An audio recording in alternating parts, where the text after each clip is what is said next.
we've talked a little bit about culture and self-compassion.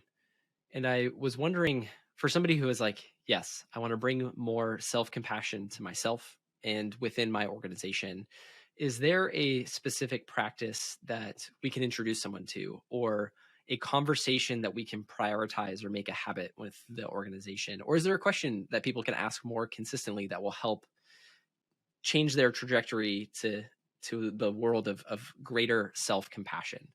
How do we help folks bring more self-compassion into their organization? A couple of ways. One is, what are you grateful for? Not just professionally, but personally. If we can start to bring more of our whole self into work, then we start to understand each other at a different level other than just knowing each other in the four walls, if there are four walls anymore, in an office, or, the flat screen in front of us, but actually humanize each other. So what are we grateful for one? Another thing is, what are you feeling? And when I say, what are you feeling? It's actually, what are you feeling versus what are you thinking? I find it really interesting. I ask people this all the time. What are you feeling? And I typically get a response back of thinking, I'm okay. Or it's like, I'm feeling, like, and they'll have some kind of an explanation of something or some kind of a rationalization. It's like, no, what feeling? Like 1, 2 feeling words. And it gets people to drop in and it's like, oh, what am I actually feeling? And if I can be much more in tune with my emotions, then compassion is another emotion. It's I can actually, if I'm really connected to myself emotionally, then compassion can flow much more easily from that point. If I see the other person for them, not just the role, the title, what the transactional nature of work can be sometimes, but actually seeing them a person, then compassion flows much more easily from that point. Transcending the transactional nature of work, I think, is such an important element to call out.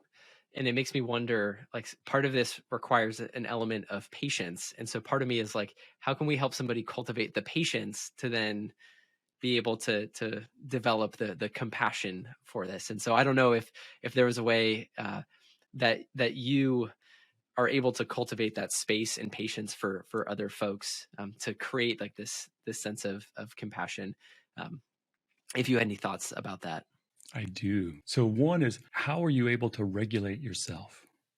There's different kinds of studies around about, all it takes is one person to regulate or be regulated in a conversation for everybody else to start to regulate as well. So if someone else is being activated or it's a tense conversation, even if, especially when you're not speaking, feel your feet on the floor and breathe. And, once you can get back into your body, you can regulate. And we pick up on all of these things unconsciously. If somebody walks into the room, they're agitated, they don't have to say a single word. You just know it's like, oh, everybody's back gets up. Somebody comes in a much more calm way, or you start to regulate around a conversation, then that helps cultivating patience. It's like, I don't have to solve something immediately. It sounds so simple, but it helps a great deal. That's what this whole stop, drop, and roll. The drop is, you notice it in 3 breaths.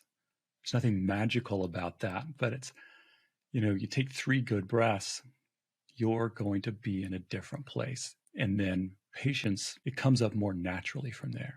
I love that, because it is entirely owned by the individual and that it's not reliant on externalities. And so just the simple nature of, as you were sharing, I was feeling the ridges of my fingers again, and it was sort of dropping me down into this like sense of mindfulness. So I was like, and I have total control over that. So I love that. I was diving deep into your article on hypergrowth, Kevin, and you mentioned, when you're talking about leadership and stepping up as a leader in an environment of hypergrowth, you mentioned one of the key things as a leader to step up is to identify the top 3 behaviors that help you succeed as a leader, and then to prioritize doing those 3 things to make sure that as you're navigating an uncertain and ever-changing environment that a hyper-growth company can be, that you're rooted, you have this foundation of things that you know help you become your best. And I was wondering if you had the discovery practice to help somebody identify those top 3 things for them. And you shared like a really great couple questions for helping people cultivate more compassion. For somebody to identify their top 3 behaviors, is there like an unlocking question that you ask folks to help them identify that? A few questions. Remember a time when you felt powerful, when you felt grounded, and then what, what preceded that? And then what other qualities were present with you in that moment? So I think that's one of them. Another one is asking other people, where do you find where I'm providing the most value, where you find that I'm helping more, so it's just being curious with other people and asking them, because many times we're hard on ourselves, and if we can ask others and get reflections from others, then that certainly helps. And I think the other one is, where do I find myself most off kilter, disconcerted, and what precedes that as well? Because many times it's, where do I feel powerful, but also where do I feel disempowered? And then looking at, if I can address that, if I can actually face that, then that, in many times, the strength that you have, the ability to face the challenge is, there is where you discover where some of the other real powers are. Because when we ignore things, they just persist. And, by actually diving in and doing that inner work, then what happens is you end up finding really ultimately what are your key strengths.